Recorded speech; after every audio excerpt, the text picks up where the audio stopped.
Que Dieu soit béni. Ce matin, nous allons prendre nos Bibles et nous allons aller dans 1 Thessaloniciens, chapitre 1er. Nous allons lire ensemble le verset 9. 1 Thessaloniciens, chapitre 1, et nous allons lire ensemble le verset 9. Et ensuite, les autres versets, je les donnerai donc au fur et à mesure. 1 Thessaloniciens, chapitre 9. On va lire ensemble, si nous y sommes, c'est déjà sur les écrans. 1, 2, 3. On va reprendre, s'il vous plaît. 1, 2, 3. Uh-huh.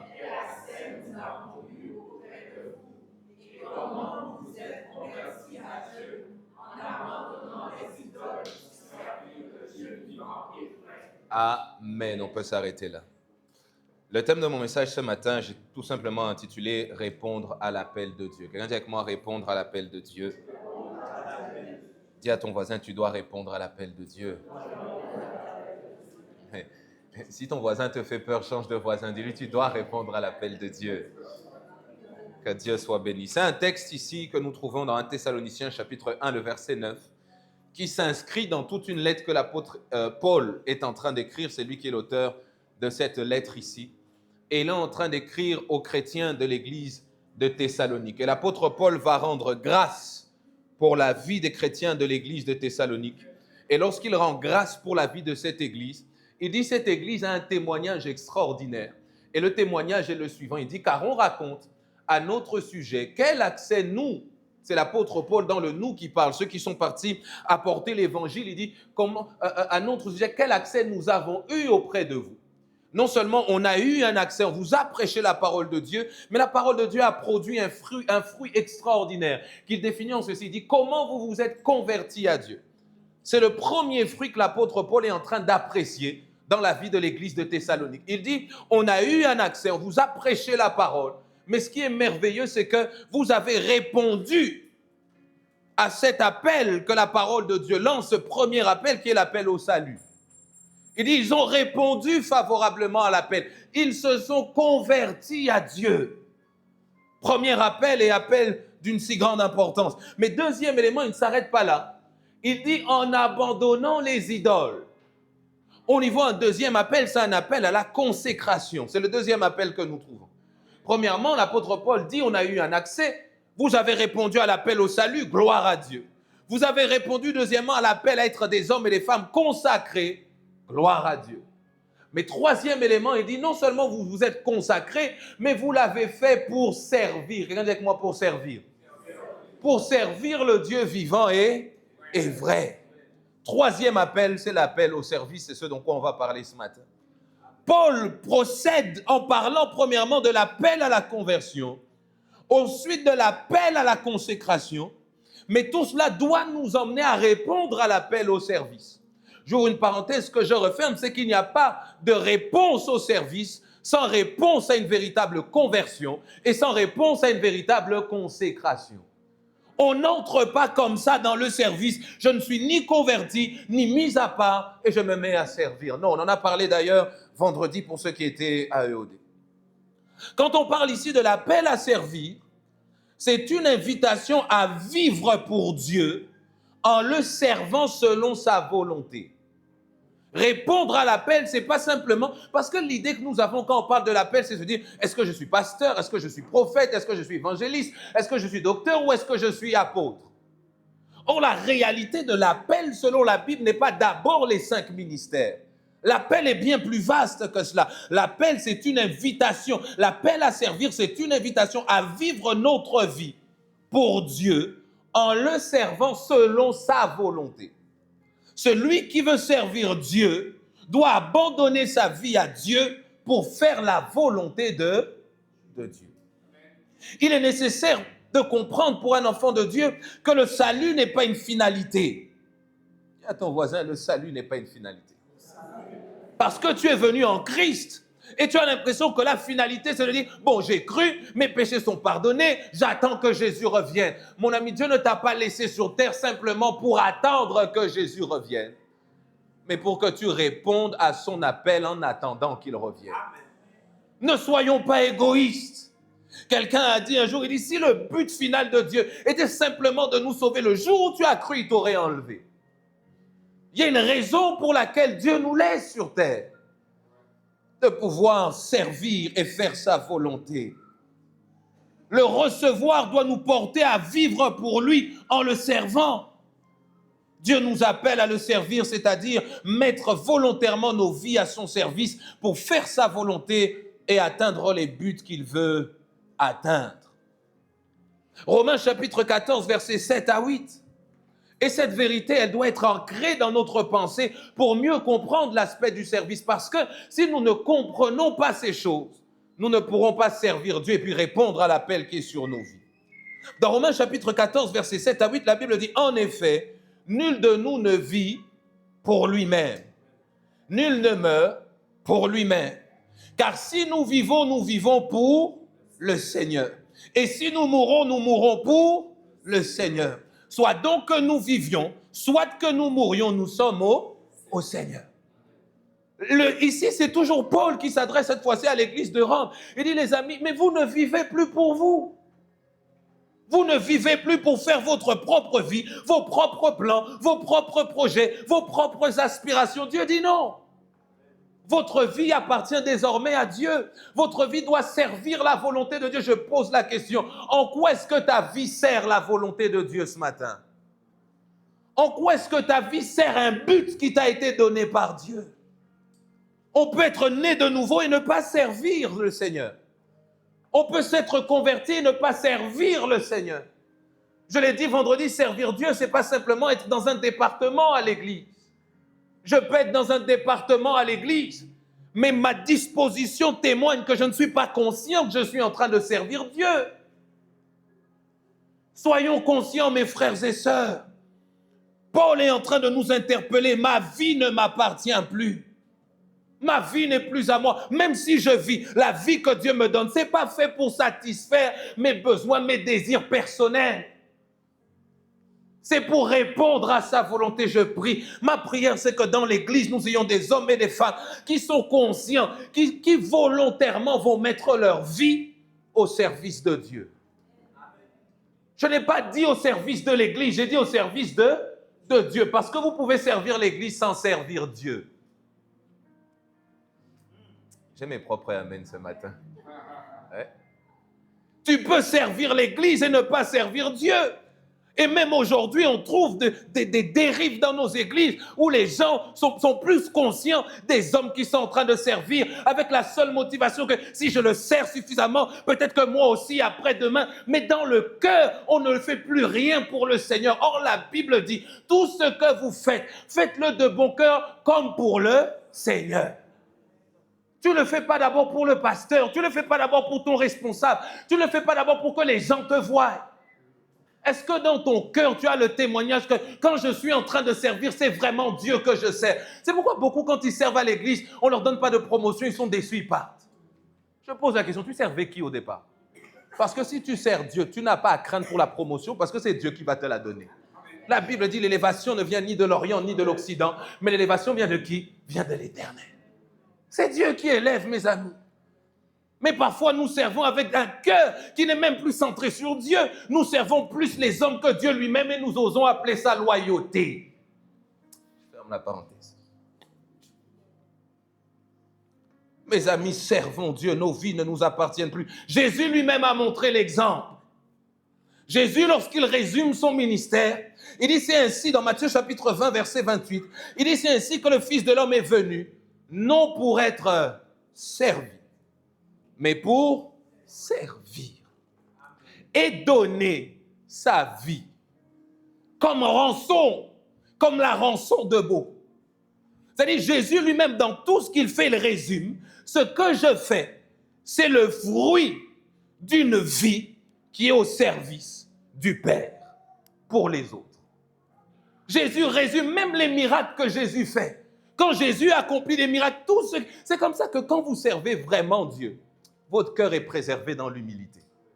Jésus peut faire n'importe quel miracle, mais parce que sa motivation, ce n'est pas de se servir lui-même, c'est d'être au service du Père pour le bénéfice des autres. Même si un malade est guéri, quelle gloire il va en tirer? Jésus lui-même dit, moi je ne cherche pas ma propre gloire, mais il y en a un qui la cherche, c'est le Père. Mais seulement si Dieu, toi, te donne un don spirituel. Tu commences avec, c'est moi qui vois.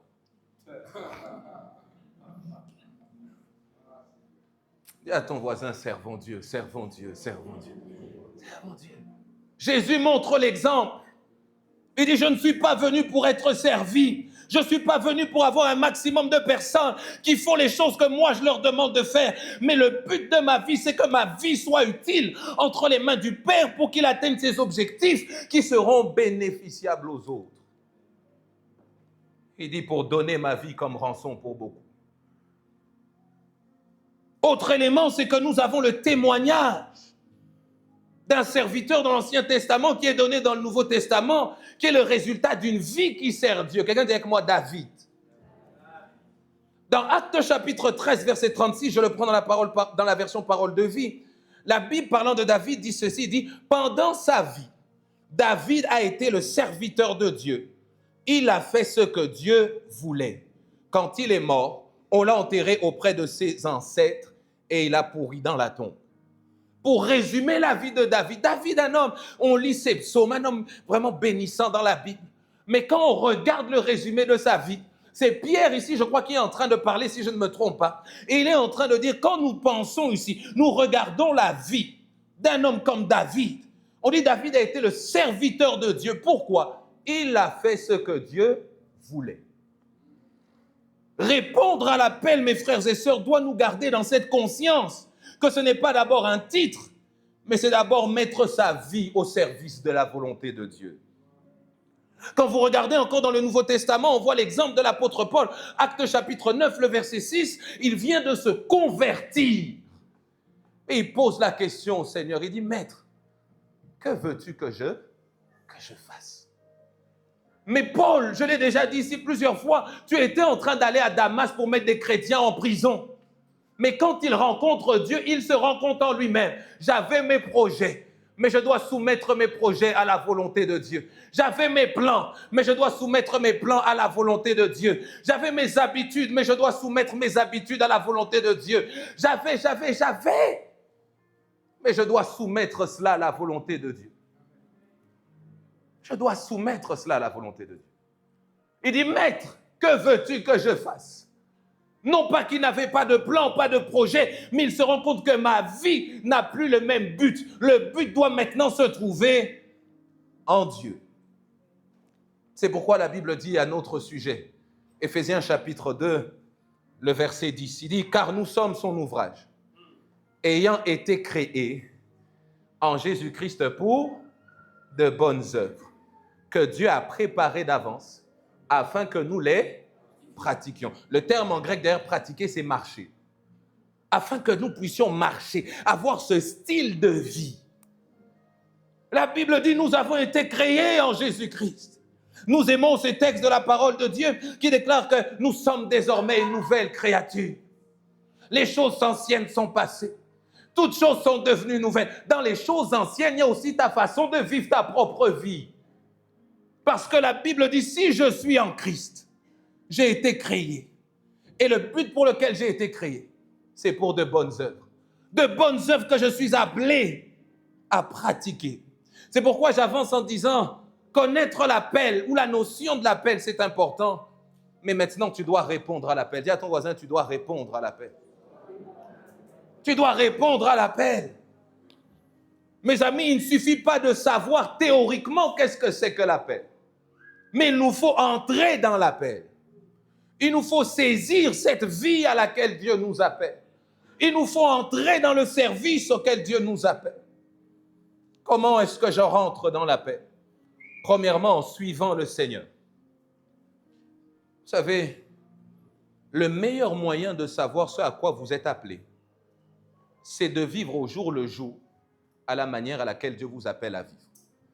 Vous voulez rencontrer votre appel spécifique, commencez par marcher comme des enfants de Dieu qui s'appuient sur la parole de Dieu.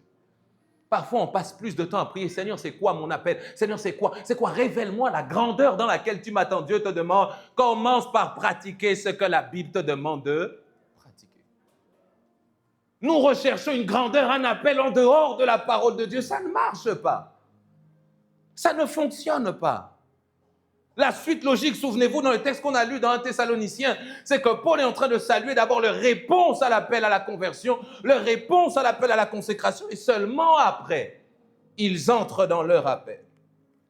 C'est en suivant le Seigneur que l'on répond à l'appel. Vous ne pourrez pas servir sans vous convertir parce que l'appel de Dieu a toujours un coût.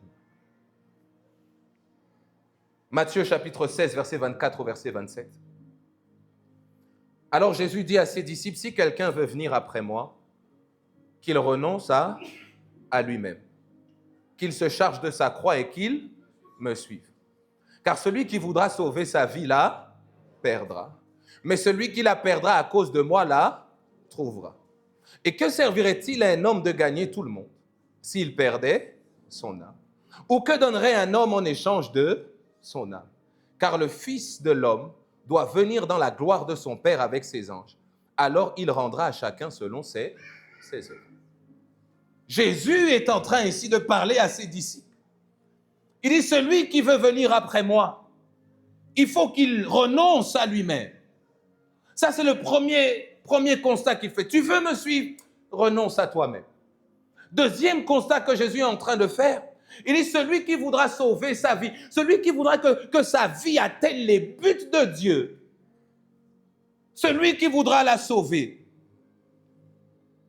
il dit, il la perdra, mais celui qui la perdra à cause de moi, il finira par la retrouver. En d'autres termes, Jésus est en train de dire, si tu veux faire ce que Dieu veut, tout en vivant comme toi tu veux, tu finiras par te perdre. Mais si seulement à la fin tu veux être trouvé dans ce quoi Dieu t'attend, tu dois être prêt à abandonner ta propre vie maintenant. C'est-à-dire, Jésus est en train de dire, pour simplifier, tu veux atteindre le but de Dieu, tu dois abandonner ta vie avant d'y aller. C'est comme ça que peu importe ce que Dieu te demande, si tu n'as pas déjà pris la décision d'abandonner ta vie, tu risques de dire non. Vous savez, je crois que je l'ai dit vendredi, il y a des choses que Dieu ne vous dit pas sur votre avenir, parce qu'il sait que maintenant, vous allez dire non. Hein? Je pose la question, est-ce que tu es prêt à aller partout et à tout faire pour le Seigneur? Lève la main. Hey! Disciple de Jésus. Non, tu ne lèves pas la main par humilité ou parce que tu sais que je vais enchaîner avec quelque chose après? Non, qui est prêt à suivre le Seigneur et à servir Dieu là où Dieu l'appelle? Lève la main. Hey. Tu es sûr? Tu es sûr? Ok. La réalité, c'est que c'est Dieu qui connaît nos cœurs. Hein. Peut-être tu lèves la main, même l'ange Gabriel, il fait « Hey! Hey! » Ouais.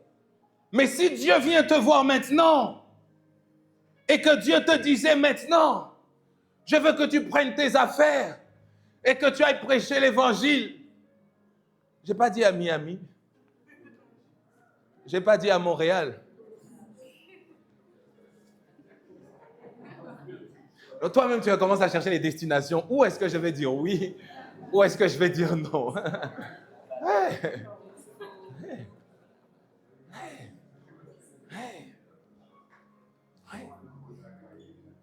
Tu es déjà allé à Aruba. Il y en a même qui disent Aruba, c'est où? C'est dans la Caraïbe. Mais sois sûr que si tu vas là-bas, tu ne connais personne. Et d'ailleurs, personne ne te connaît. Et si Dieu te demandait de tout prendre, de quitter ta famille, tes amis, pour aller te retrouver dans un lieu où tu ne connais personne, juste pour faire ce que lui te demande. C'est comme ça que Jésus lui-même dira dans les évangiles, mais si quelqu'un ne me préfère pas moi, à son père, à sa mère, à tous ses enfants, à tout le reste, mais il ne pourra pas me suivre. Il ne pourra pas faire ma volonté, parce que le jour où je vais lui dire, c'est là que je t'attends, il va dire, je ne peux pas y aller parce que sinon papa et maman vont me manquer. Je ne veux pas y aller parce que j'ai un bon travail. Seigneur, parce que j'ai un bon travail, on vient de me donner une promotion. Mais qu'est-ce qui compte? Est-ce que ta vie appartient à Dieu? Ou bien tu as décidé de vivre ta vie comme tu veux? Il y en a beaucoup, vous ne répondez pas à l'appel de Dieu parce que le confort a pris la place de Dieu. Et on a fini par appeler ce confort qui de fois devient une idole, on a fini par appeler ça l'équilibre. Mes amis, dans l'équilibre de Dieu, Dieu peut vous demander de tout quitter du jour au lendemain aussi. Parce que l'équilibre de Dieu, c'est toujours selon sa parole. Cela est important à comprendre, mes frères et sœurs. Je l'ai dit, il y a des choses que Dieu ne nous dit pas maintenant parce qu'il sait que nous ne pouvons pas le porter. C'est comme ça que Jésus lui-même, en parlant aux disciples, il dit, j'ai encore beaucoup de choses à vous dire.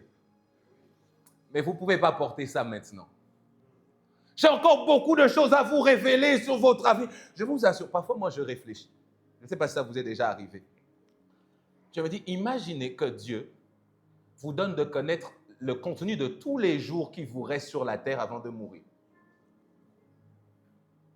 Qui veut que Dieu lui donne?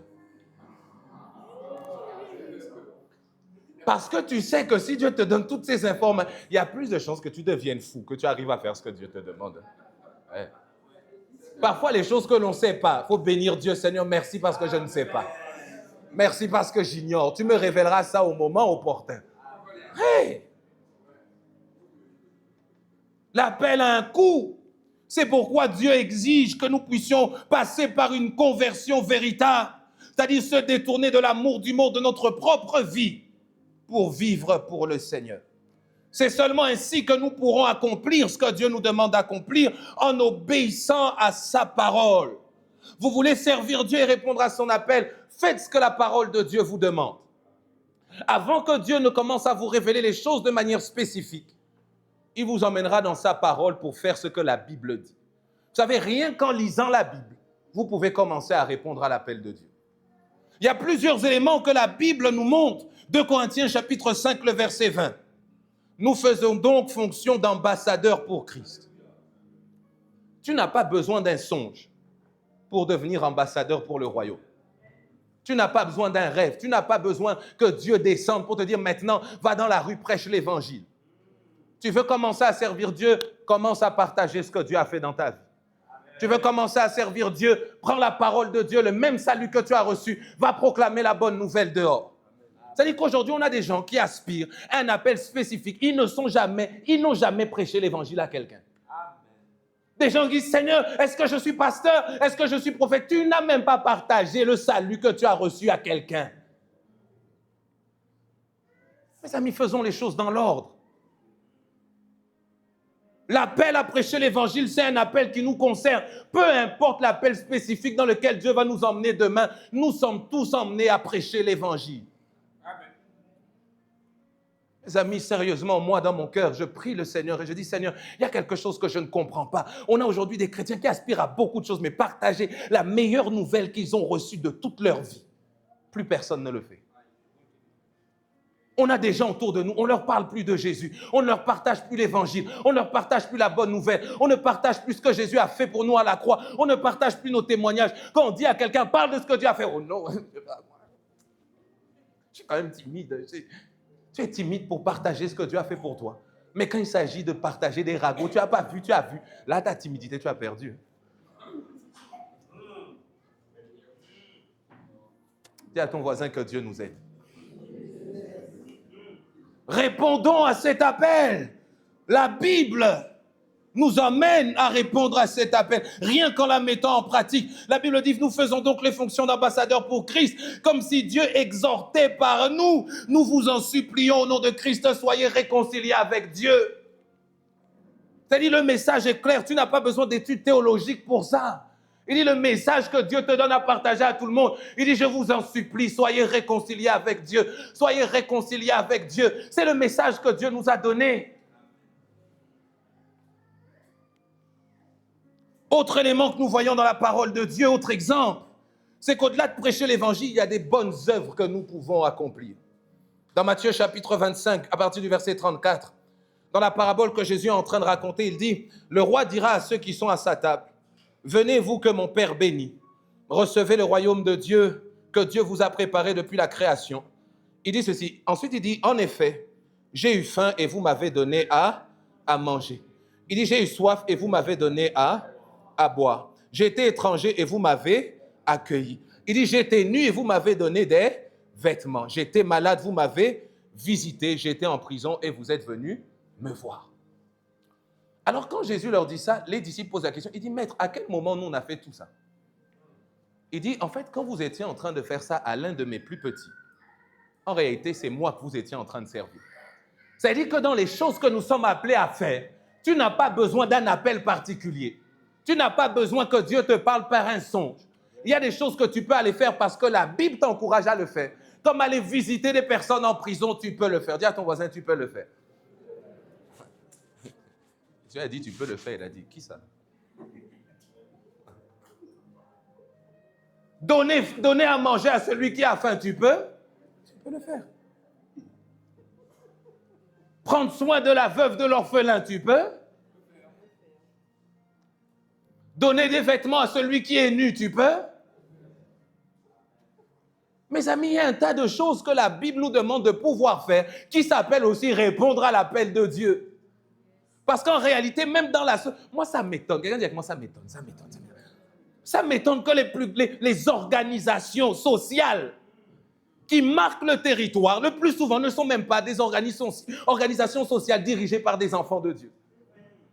C'est-à-dire parfois même des religieux, d'autres religions, ont mieux compris la notion d'aider leur prochain que ceux qui vont à l'église et qui prient matin et soir. Mes amis, dis à ton voisin, il y a un problème. Parce que la Bible est claire. On a tellement spiritualisé l'appel qu'on finit par tout faire sauf ce que Dieu nous demande. Et maintenant, on commence à se battre à l'église.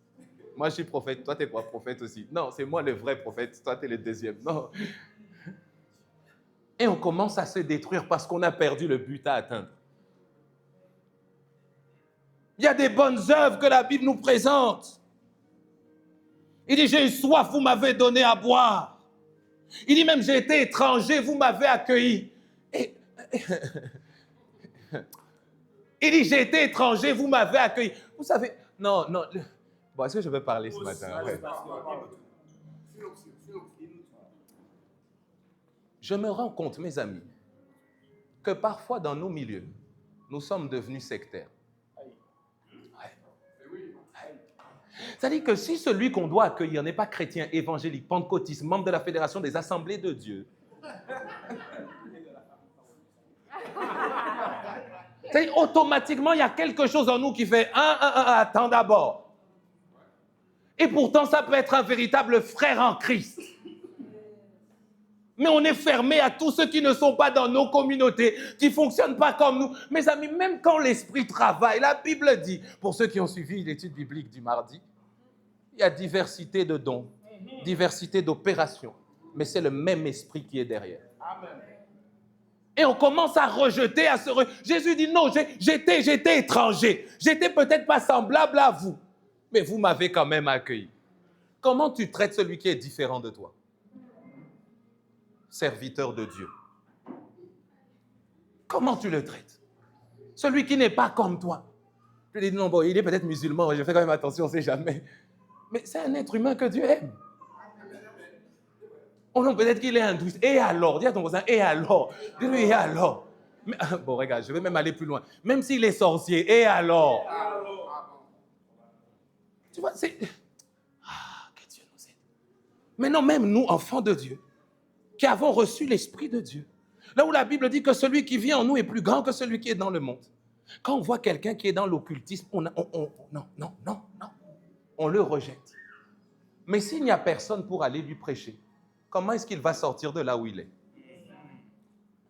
Je dis, que l'Église ait peur des sorciers, c'est pas normal. Dis à ton voisin, c'est pas normal.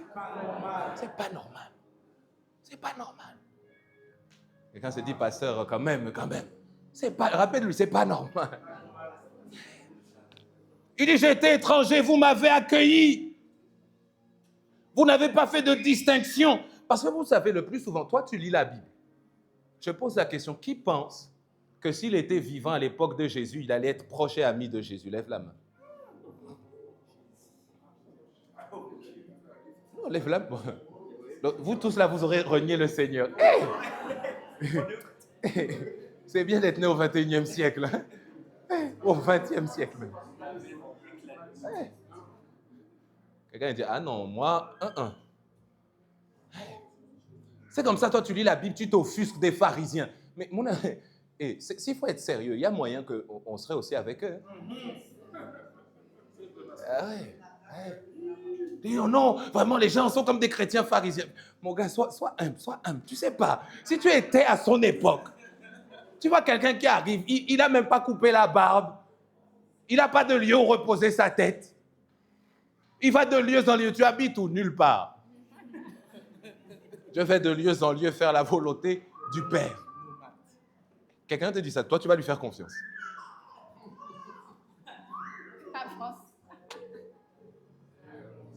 C'est-à-dire que quand ils le voient, ils se disent, même dans son apparence, il n'y a rien pour lui faire confiance. Mais on va quand même l'accueillir. C'est comme ça la Bible dit, ce n'est pas tous qui l'ont accueilli. La parole est venue chez les siens et les siens l'ont rejetée. Mais la Bible dit, il y a de ceux qui l'ont accepté. Et c'est ceux qui l'ont accepté. Cette parole leur a donné le pouvoir de devenir enfants de Dieu. Je vous assure, il y a des surprises quand vous accueillez des personnes que normalement vous n'aurez pas accueillies. C'est comme ça que la Bible dit dans le livre d'Hébreux, faites preuve d'hospitalité. Parce que quelques-uns, en faisant preuve d'hospitalité, en réalité, ils n'ont même pas logé des hommes, ils ont logé des anges. Peut-être c'est un ange qui a frappé à ta porte, oui, non, j'ai plus de farine. Elle dit, la farine, c'est cher pour tout le monde.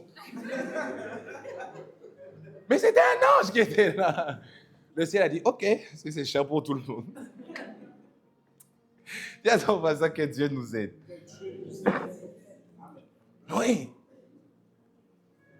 En obéissant simplement à la parole de Dieu, il y a des types de bonnes œuvres que nous pouvons pratiquer qui s'appellent aussi répondre à l'appel. La Bible nous encourage également à prendre soin les uns des autres. Ça aussi, c'est répondre à l'appel. Prendre soin les uns des autres. Hébreux chapitre 10, verset 24 dans la version Parole de vie. Prenons soin les uns des autres pour nous encourager à aimer et à faire le bien. Ça fait partie des bonnes œuvres. Ça fait partie de servir Dieu. Ça fait partie de répondre à l'appel.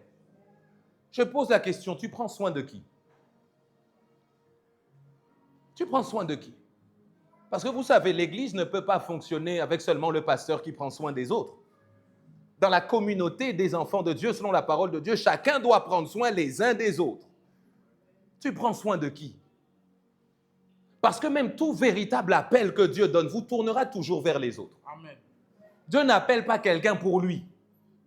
C'est lui qui vous appelle, mais pour aller servir auprès des autres. Amen. Tu prends soin de qui? Vous savez, je me suis rendu compte, j'ai donné un challenge au leader de l'église. Et j'ai dit, bon, cette semaine, jusqu'à aujourd'hui, 23h55, il y a plusieurs objectifs à atteindre, notamment celui d'appeler quelqu'un de l'église, avec qui tu n'es pas forcément proche. Et en discutant ensemble, on s'est rendu compte que, appeler quelqu'un, c'est dur. Qui a la facilité d'appeler quelqu'un? De surcroît qui n'est pas forcément proche. C'est-à-dire, tu prends le numéro de frère Jacques à l'église, frère Jacques. Frère Jacques, j'appelle frère Jacques. Toi-même, tu dis allô, après tu ne sais plus quoi dire. Allô, ça va? Allô, ça va? Oui, ça va. La famille, ça va, ça va. Les amis, ça va. L'église, ça va. On est dans la même église. Bon, ça va, oui, ça va. Mais la Bible nous encourage à prendre soin les uns des autres. C'est-à-dire prendre soin de ton prochain, l'appeler, savoir comment il va. S'il ne va pas bien, dire, allez, on va prier ensemble. Ça s'appelle répondre à l'appel de Dieu. Mais on est devenu tellement auto-centré que lorsque l'on pense appel, on ne pense qu'à nous. Or, il n'y a pas d'appel auto-centré. L'appel vous conduit toujours vers les autres. Prendre soin les uns des autres, c'est une façon de répondre à l'appel. Non seulement pour vous encourager à aimer, mais aussi à faire le bien. Et cela est important. Et je terminerai ici également en mettant vos dons et vos grâces au service de Dieu et au service des autres. Lorsque la Bible ici, dans 1 Pierre chapitre 4, la Bible dit ceci. 1 Pierre chapitre 4, le verset 10, « Comme de bons dispensateurs des diverses grâces de Dieu, que chacun de vous mette au service des autres le don qu'il a reçu. » C'est-à-dire, il y a des dons que tu peux avoir. Qui a reçu des dons de la part de Dieu? Lève la main. Et si tu ne lèves pas la main, c'est que tu es suspect. On a tous des dons et des talents. Mais la Bible dit faire la volonté de Dieu, c'est aussi prendre vos dons et vos talents et les mettre au service des autres. Quel don tu as qui peut bénéficier à quelqu'un? Ça peut être un don spirituel. C'est-à-dire que toi, Dieu te fait la grâce particulièrement de recevoir des paroles de connaissance, de recevoir ce don-là de discernement, de recevoir une parole de prophétie. Communique-la aux autres. Il y a des songes que Dieu t'a déjà donnés. Dieu t'a donné un songe pour moi. Il t'a dit, va dire au pasteur. Mais toi, tu dis, oh non, c'est quand même le pasteur, je ne vais pas aller lui dire. Donc, jusqu'à présent, tu vis avec un songe que tu ne m'as pas donné. Combien d'entre nous ont déjà eu des songes sur quelqu'un d'autre de l'Église, mais n'a jamais communiqué ni le songe, ni les instructions que Dieu a pu donner dans le songe? La Bible nous encourage à mettre au service des autres le don que l'on a reçu. Parfois, ce n'est même pas un don dit spirituel. Ça peut être un don ou un talent dit naturel. Ouais. Toi, tu sais naturellement faire rire les gens. Mais, non, il y a des gens, ils sont drôles. Même quand il ne fait pas exprès, il est drôle. Rien que comme il est drôle. Quelqu'un dit Jonathan. C'est pas moi qui ai dit ça. Hein. C'est pas moi. Il y en a, ils sont drôles. Mais communique. Sers avec le don. Tu sais, il y a des gens qui payent pour aller s'asseoir dans un théâtre ou quelque part et suivre un comique pendant 2 heures, 3 heures. Les gens payent pour ça. Bon, maintenant, toi qui es enfant de Dieu, il y a des blagues que tu ne vas pas faire parce que sinon on ne va pas rire. Mais communique. Communique, tu es quelqu'un de nature joyeuse, mais tu es tout... Quand tu viens à l'église, tu es toujours aigri. Communique le don que tu as, le don de faire rire. Communique le don que tu as. Il y en a qui ont ce don-là, comme naturel. Là où ils sont, les gens se rassemblent. Vous n'avez jamais vu ça? Dans la famille, il y a toujours des gens comme ça. Quand eux sont là, c'est facile, tout le monde vient. Si eux partent, tout le monde est dans son coin. Mettez ça au service des autres. Dis à ton voisin, mets ça au service des autres. Tu sais peut-être danser, mets ça au service. Tu sais peut-être dessiner, peindre, mets ça au service. Bon, fais-nous des bons tableaux aussi quand même avec une... C'est pas tu mets un point noir et puis tu dis, devinez ce que ça veut dire.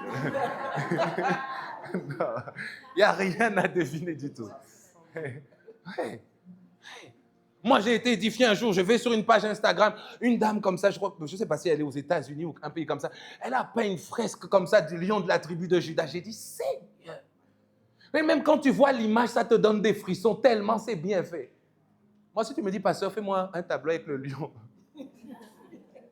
Bon, il faudra déjà que tu trouves le lion dans les tableaux. Mettez vos dons au service des autres. Mes amis, le but ce matin pour moi, c'est de vous dire, n'attendez pas X ou Y révélation du ciel. Commencez par faire ce que la Bible vous demande de faire. C'est cela répondre à l'appel. C'est cela répondre à l'appel. Répondre à l'appel, c'est prendre ses responsabilités pour répondre aux besoins. Il y a des besoins qui sont déjà là, présents. Tu n'as pas besoin que Dieu te parle. Tu entres à l'église, il y a des mouchoirs par terre. Le besoin est là. Mais tu dis non, le nettoyage passera dans la semaine.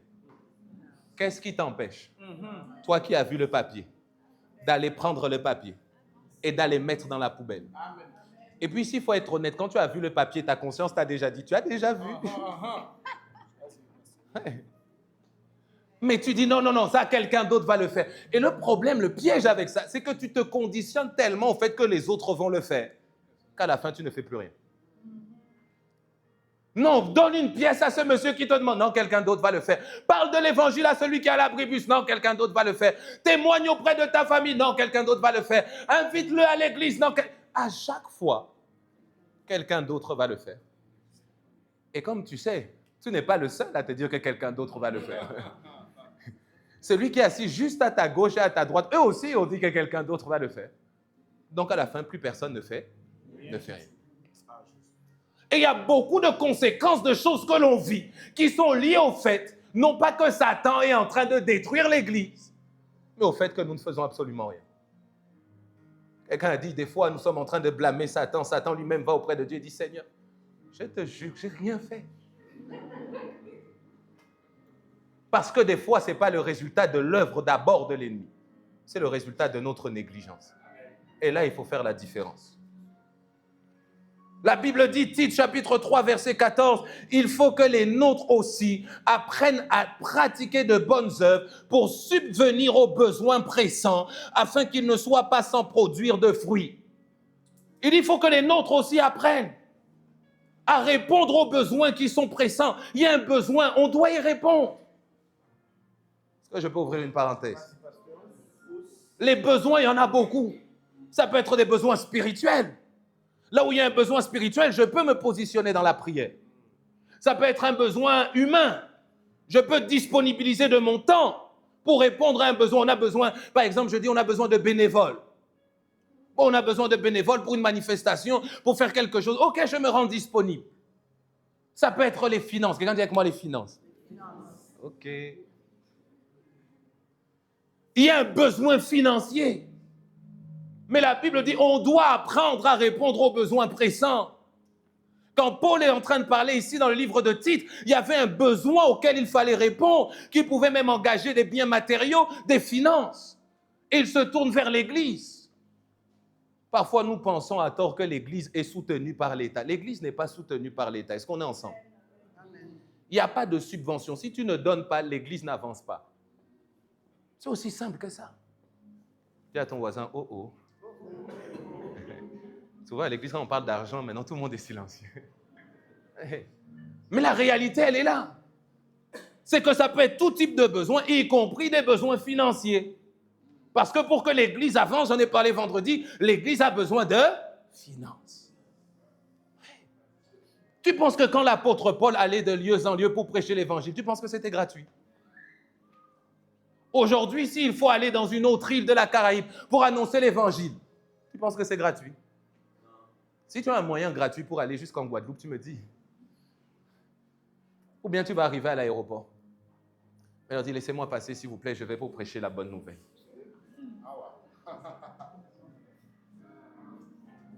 Il y a des besoins qui sont pressants, mes amis. Et la Bible nous demande d'apprendre à pratiquer de bonnes œuvres pour y répondre. Cela est important. J'avance et on va terminer ce matin. Répondre à l'appel de Dieu, c'est être fidèle dans les petites choses. Être fidèle dans les moindres tâches qui nous ont été données, qui nous ont été assignées. Luc chapitre 16, verset 12, dans la version Bible du Semeur, si vous n'avez pas été fidèle dans la gestion du bien, plutôt Matthieu chapitre 25, verset 23, son maître lui dit, c'est bien, bon et fidèle serviteur, tu as été fidèle en peu de choses, je te confierai beaucoup, entre dans la joie de ton maître. Être fidèle dans les petites choses, dans ce que Dieu nous donne, dans ce que Dieu nous confie, là où nous sommes.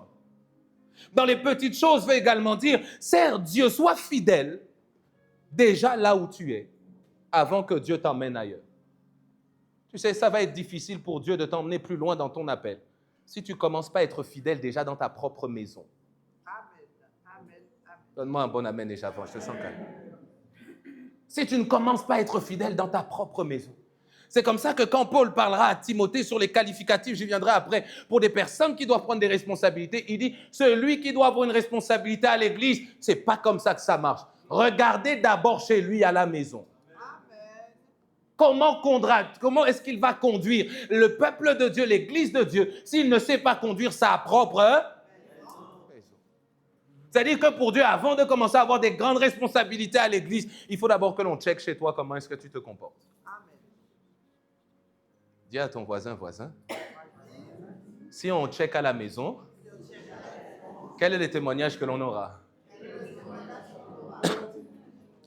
Parce que tu peux donner l'impression que tu es un vaillant serviteur à l'église. Mais qu'en est-il là-bas à la maison? Soyons fidèles dans les petites choses et Dieu finira par nous en confier de plus grand. Lorsque nous parlons de répondre à l'appel, et je terminerai avec ce dernier grand point, c'est que si vous devez entrer dans votre appel, Dieu vous éclairera et confirmera votre appel entre les mains des hommes. Quelqu'un me donne un bon amen à ça. Ça veut dire quoi? Ça veut dire que dans la logique, si vous suivez bien ce que je suis en train de dire, c'est que Dieu va vous emmener vers lui, produire une véritable conversion, vous donner de pouvoir vivre une vie de consécration et de le servir en marchant d'après sa parole. Lorsque vous le faites, Dieu vous conduira entre les mains de personnes qui ont une autorité et que Dieu a désignée. Est-ce que jusque-là, on est ensemble? Et ça, c'est un aspect avec lequel on a beaucoup de mal. Parce que nous, on pense seulement que, oui, Dieu nous appelle et c'est entre nous et Dieu. Mes amis, si nous voulons servir Dieu dans sa volonté, Dieu nous fera passer d'une manière ou d'une autre entre les mains des hommes. Quand je dis homme ici, je parle d'hommes désignés, de personnes ayant autorité, faisant partie d'une communauté d'enfants de Dieu. Pour plusieurs raisons. Premièrement, pour être préparé. Quelqu'un dit avec moi la préparation. Éphésiens chapitre 4, versets 11 à 12, la Bible dit « Il a donné les uns comme apôtres, les autres comme prophètes, les autres comme évangélistes, les autres comme pasteurs et docteurs pour le perfectionnement des saints en vue de l'œuvre du ministère et de l'édification du corps de Christ. » Dans la version Parole de vie, la Bible dit « Par ces dons, le Christ a voulu former ceux qui appartiennent à Dieu. Ainsi, ils peuvent accomplir leur service de chrétien pour construire le corps de Christ. » C'est-à-dire que Dieu a appelé des personnes dont le rôle est spécialement de préparer les chrétiens pour que les chrétiens entrent à leur tour dans leur ministère. Les 5 ministères ont été donnés pour préparer tous les chrétiens, les frères et sœurs, à leur tour, entrer dans leur ministère. Le Seigneur vous confiera à des personnes, des hommes, une communauté, pour pouvoir vous préparer afin que vous entriez dans votre appel. Deuxième raison, pour vous encadrer. Paul se convertit dans Actes chapitre 9. Paul parle directement avec le Seigneur. Il parle avec Dieu. Mais quand il pose la question à Dieu, que veux-tu que je fasse? Dieu ne lui répond pas. Dieu lui dit, tu vas entrer dans la vie et c'est des hommes qui vont te dire ce que tu dois faire. Quand vous lisez ça, il faut se poser la question. Il dit, Seigneur, on est déjà en train de parler. Pourquoi est-ce que toi, tu ne peux pas me dire ça? Ce n'est pas que Dieu ne sait pas, c'est que Dieu a un fonctionnement. Dieu a des principes. Dis avec moi, Dieu a des principes. Il y a des principes. Et dans ces principes, c'est que Dieu utilise aussi les hommes pour encadrer et former d'autres hommes. Même l'apôtre Paul à qui Dieu s'est révélé à lui-même face à face, Dieu finit par l'emmener auprès d'Ananias. C'est maintenant Dieu qui parle à Ananias pour dire, Ananias, va dans la maison de Paul, impose-lui les mains. Ananias dit, non Seigneur, ce gars-là tue déjà des gens, il va me tuer. Dieu lui dit, non, c'est un homme que moi j'ai choisi. Le fait que Dieu vous confie à d'autres hommes ne veut pas dire que ce sont les hommes qui vous appellent. Soyons bien clairs. L'appel vient de Dieu. Dieu est en train de parler à Ananias. Il dit à Ananias, je confie Paul entre tes mains, mais ce n'est pas toi qui définis la vie de Paul. Est-ce qu'on me suit bien jusque-là? Faisons la nuance. Parce que parfois, il y a certains abus où on a l'impression que notre appel dépend de notre Père spirituel. Oui, je mets les mots. L'appel dépend de Dieu, mais Dieu nous confie entre les mains des hommes. Et chaque fois que Dieu vous confiera entre les mains des hommes, les mains dans lesquelles Dieu vous a confié rendront des comptes à Dieu pour ce que vous êtes devenus. Cela est important. Il le fait passer entre les mains d'Ananias et dit à Ananias, non, c'est un homme que j'ai choisi. D'ailleurs, je vais lui montrer combien il doit souffrir pour mon nom parce que je l'emmènerai devant les rois, je l'emmènerai devant le peuple d'Israël. Dieu connaît. Mais Dieu le remet entre les mains des hommes. On a un homme qui s'appelle Apollos dans la Bible.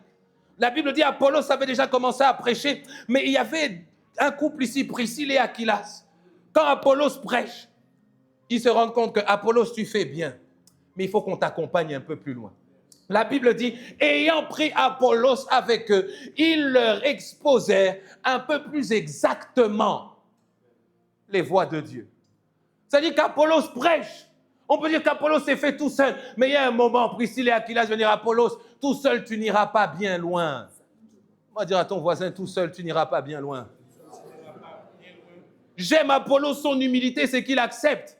J'avais commencé à prêcher, mais j'accepte maintenant de m'asseoir. Vous savez, mes amis, ça c'est dur. Vous prêchez déjà. Vous chantez déjà. Vous savez déjà faire. mais on vous demande de vous asseoir. On dit, Seigneur, voilà, une église qui n'a pas la révélation, ils n'ont pas vu ma grâce.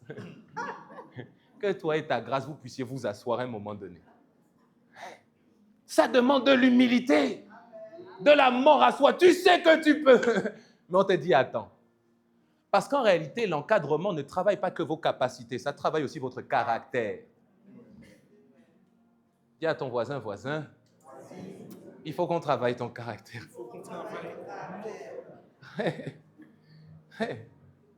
L'encadrement aide à travailler sur notre caractère. Quand on dit que l'on est soumis à Dieu, de démontrer notre soumission à Dieu par notre soumission aux autorités. Vous savez, il y a de ces principes dans la Bible. Tu ne peux pas dire que tu le fais chez Dieu, sinon on ne te voit pas le faire chez les autres. Tu ne peux pas dire que tu aimes Dieu, mais que tu n'aimes pas ton prochain. Tu ne peux pas dire que tu es soumis à Dieu, alors que tu n'es pas soumis aux autorités que Dieu a placées sur ta vie. Aussi longtemps qu'il reste conforme à la parole de Dieu, je précise toujours. Ça va façonner ton caractère. Tu sens que tu peux y aller. Tu as même eu un songe où Dieu écrit comme ça, en gros, tu es prêt. Mais quand tu arrives à l'église, on te dit, attends. Tu dis, Dieu m'a dit. Oui, Dieu a dit, mais tu vas attendre. Pas parce que l'organisation ne s'aligne pas à ce que Dieu veut, mais parce que le même esprit qui vous parle peut parler à la personne ou à l'organisation entre les mains desquelles il vous a déposé. Actes chapitre 13. Dieu a certainement déjà parlé à Paul et à Barnabas dans leur cœur. Mais la Bible dit, l'Esprit est venu parler aussi aux anciens. Pourquoi est-ce que nous, dans notre conception, chaque fois qu'on a une autorité et que Dieu nous parle, Dieu n'est pas en mesure de nous parler d'un commun accord? Le même Dieu qui te parle, est-ce qu'il ne peut pas nous parler? Le même Dieu qui te parle, est-ce qu'il ne peut pas parler à ton responsable? Et si Dieu t'a parlé, tu peux demander à Dieu, Seigneur, convainc aussi le cœur des responsables que tu m'as donnés. Mais on n'entend toujours aucun. Et si Dieu me parle, et si mon responsable n'entend pas ce que Dieu m'a dit, pourquoi est-ce que tu veux qu'il n'entende pas ce que Dieu t'a dit? Dieu vous mettra entre les mains des hommes pour être encadré, pour travailler également, je l'ai dit, votre caractère. Autre élément pour être évalué et approuvé. Dis à ton voisin, il faut que l'on puisse t'évaluer. 1 Timothée chapitre 3, versets 1 à 9. Paul parle à Timothée, j'en ai parlé tout à l'heure. Il dit, cette parole est certaine. Si quelqu'un aspire à la charge d'évêque, il désire une œuvre excellente. Il faut donc que l'évêque soit irréprochable. Marie,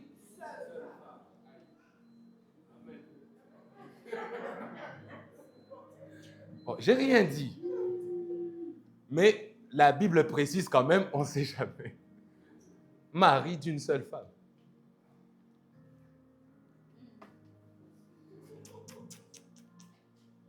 Sobre, modéré, réglé dans sa conduite, hospitalier, propre à... Je m'arrête là, je continue juste après. Paul est en train de dire, s'il faut que quelqu'un serve dans l'Église, et qu'il prenne quelconque responsabilité, il faut évaluer son style de vie. Mes amis, c'est une norme dans l'Église d'évaluer votre style de vie. Tu vois l'affaire de non, c'est entre moi et Dieu, c'est ma vie privée. Et lui, il n'y a pas de vie privée. Si tu veux servir Dieu, il faut que l'on voie au moins une partie de ta vie privée. Ouais. Il faut, comment est-ce que je peux, tu vois, comment je vais savoir que tu es hospitalier? Je ne peux pas avoir une vision, il y a écrit, lui, hospitalier. Il faut que l'on observe, qu'on te regarde. Oh non, bon, lui, facilement, il ouvre sa maison pour les cellules de maison. Je peux savoir qu'il est hospitalier. Mais si chaque fois qu'on te demande, c'est toujours non, non. Tu vois, de telle sorte que les gens même se demandent, on te demande même où tu habites, tu ne dois pas savoir où j'habite.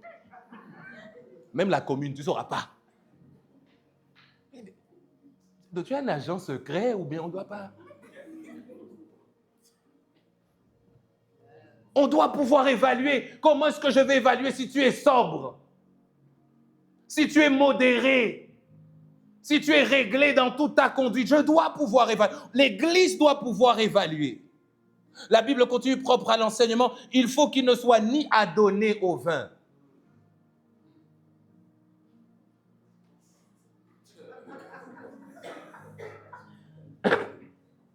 ni adonné au vin. Donc, pour faire un test, il faut seulement qu'on ait un agape, tu poses seulement une bouteille. Si tu vois, c'est toujours la même personne qui vient se servir, tu dis, hé!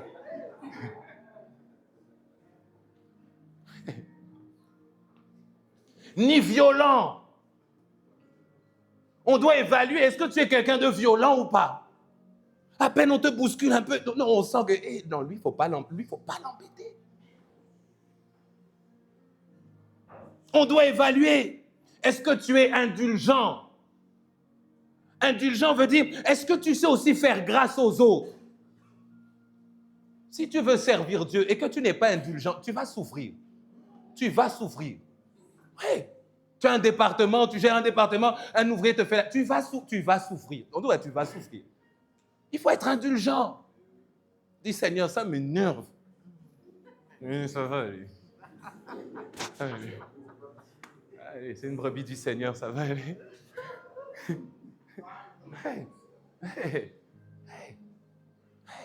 Tu dois être indulgent. Toi, la moindre des fautes de quelqu'un fait une erreur, c'est fini. On voit sur WhatsApp, non, voilà, on finit toujours par voir le vrai visage des gens. Il a fait une erreur. Dis avec moi, c'était juste une erreur. Apprends à être indulgent. Amen. On doit voir si tu es indulgent. Autre élément, quelqu'un dit avec moi pacifique.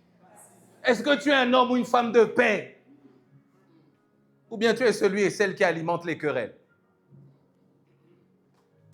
On doit voir si tu es quelqu'un de pacifique.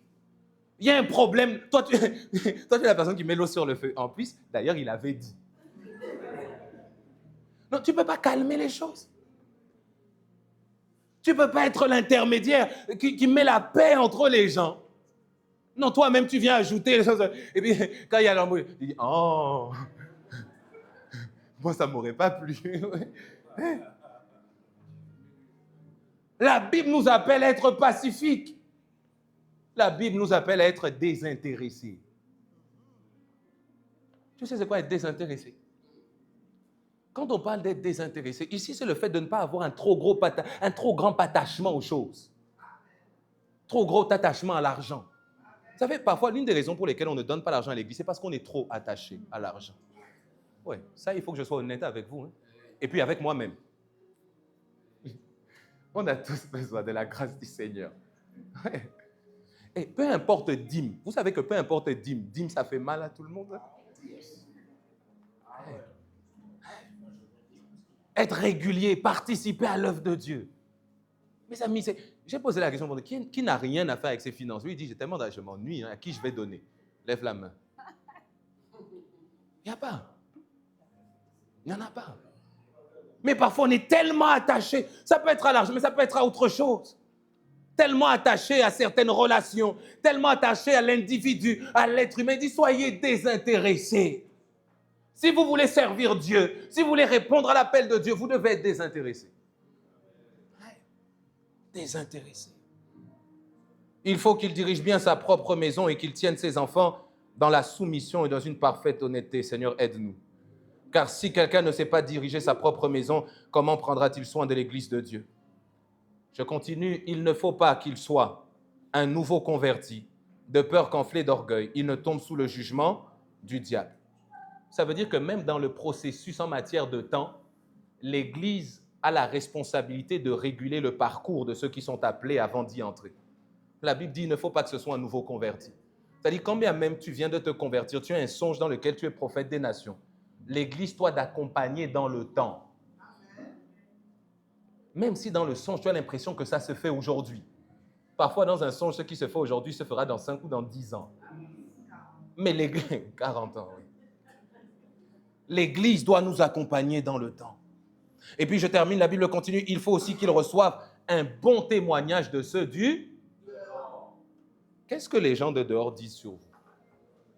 Si on va à ton travail, les gens disent quoi? Tu vois, je t'assure, dans une église, je prie Seigneur, aide-moi à aussi mettre ça en place. avant que quelqu'un même entre dans son ministère, il faut aller checker, poser la question à ses collègues de travail. Comment il dit, lui, on ne sait même pas s'il travaille ici. Il ne sait même pas. On sait même pas. Il parle à personne. On ne sait pas si on lui fait peur. Il parle à personne. Il est toujours dans son bureau avec ses prédications, on comprend. Et puis il met son instrumental avec parler en langue. On ne comprend pas. On ne sait pas. Quel est le témoignage que ceux du dehors donnent de ta personne? Ceux qui veulent servir Dieu doivent aussi avoir un bon témoignage de ceux du dehors. Peu importe le travail dans lequel vous êtes. Quelqu'un dit à son voisin que Dieu nous aide. Ouais. Afin de ne pas tomber dans l'opprobre et dans les pièges du diable, on continue, verset suivant. Bon, le verset ne veut pas arriver. Je continue. Les diacres aussi doivent être honnêtes. C'est-à-dire, on doit même pouvoir évaluer ton honnêteté. Demande à ton voisin, est-ce que tu es honnête? Je ne vois pas un voisin te dire non. Si ton voisin a le courage de te dire non, pas moi, en tout cas, compte pas sur moi. Hey. Éloigné de la duplicité, ça veut dire éloigné de l'hypocrisie. Je ne vais pas te dire, demande à ton voisin s'il est hypocrite. Mais on dit c'est une condition pour qu'il serve, qu'il soit éloigné de la duplicité. Des excès de vin, de gains sordides, conservant le mystère de la foi dans une conscience pure. Dieu vous confiera entre les mains des hommes pour être équipé. Paul lui-même a été équipé par Ananias. La Bible dit qu'Ananias a eu à prier pour lui. Paul a été baptisé du Saint-Esprit. Timothée a été équipé auprès de l'apôtre Paul. De Timothée, chapitre 1, le verset 6, on en a parlé dans nos derniers jeûnes et prières. C'est pourquoi je t'exhorte à ranimer la flamme du don de Dieu que tu as reçu par l'imposition de mes mains.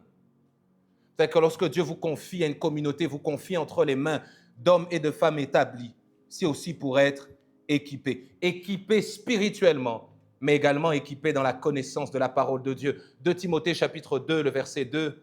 Ce que tu as entendu de moi en présence de beaucoup de témoins, confie-le à des hommes fidèles qui soient capables de l'enseigner aussi à d'autres. C'est-à-dire qu'être entre les mains, dans une communauté, entre les mains d'hommes désignés, c'est aussi pour être équipé de la parole de Dieu, équipé du bon enseignement. Vous savez, l'une des raisons pour lesquelles beaucoup de ministères paraissent et meurent, c'est parce qu'ils ne sont jamais assis pour être enseignés dans la doctrine. Je continue et termine ici, pour être également approuvé. Dieu vous confie à la communauté, vous confie entre les mains d'hommes désignés, également pour être approuvé. 1 Timothée chapitre 3, le verset 10, la Bible dit qu'on les éprouve d'abord et qu'ils exercent ensuite leur ministère, s'ils sont sans reproche. Ça veut dire qu'on peut avoir un appel, mais l'appel que nous avons reçu de Dieu doit être éprouvé par la communauté, mais doit aussi être approuvé par la communauté. Il dit c'est seulement après avoir évalué, s'ils sont sans reproche, alors ils vont pouvoir entrer dans leur appel. C'est pourquoi, mes amis, j'aimerais nous encourager en nous disant ceci ce matin. Non seulement je crois que Dieu a un appel pour chacun d'entre nous. Deuxième élément, c'est que Dieu nous appelle par commencer à faire ce que la Bible nous demande. Troisième élément, c'est que l'on doit accepter d'être préparé au milieu d'une communauté. L'appel de Dieu ne s'accomplit pas de manière désordonnée. J'ai vu beaucoup de gens avec qui on a commencé, beaucoup de personnes qui ne sont pas nécessairement rattachées à une église, à une communauté, commencer, mais ne pas achever l'appel que Dieu a mis sur leur vie. Je le dis et j'insiste, tout appel authentique doit être reconnu par une communauté locale de croyants. Actes chapitre 13, Dieu parle aux anciens par son esprit. Il dit, mettez-moi à part Paul et Barnabas. La Bible dit, ils ont continué à jeûner et à prier. Et ensuite, ils ont recommandé Paul et Barnabas à la grâce de Dieu. Et Paul et Barnabas ont accompli leur appel. Paul lui-même, dans Galates chapitre 2, le verset 2, la Bible dit, après être parti, lui-même est retourné vers les apôtres à Jérusalem pour exposer le travail qu'il était en train de faire. Il dit, je l'ai exposé dans un entretien particulier à ceux qui sont les plus considérés, car je ne voulais pas que tout mon travail, passé et futur, soit compromis. Et à la suite de ça, la Bible dit que les plus anciens, que ce soit les Pierre et les autres, ont donné la main d'association à Paul pour dire, Paul, nous reconnaissons ton ministère. Maintenant, tu peux aller et faire l'œuvre du Seigneur. Alors mes amis, on va prier ce matin. Mais ce que je veux que tu retiennes encore une fois, il y a un appel auquel tu dois répondre. Tu dois refuser que ta propre vie ne puisse pas servir aux intérêts de Dieu. Tu dois refuser que ta propre vie n'entre pas dans un cadre dans lequel elle est préparée à porter du fruit pour la gloire de Dieu. Que tu ne puisses pas avancer d'année en année et faire le constat que pour le Seigneur, il n'y a pas de fruit que tu as apporté. Dieu a besoin que tu répondes à son appel, mais l'Église aussi a besoin que tu répondes à son appel.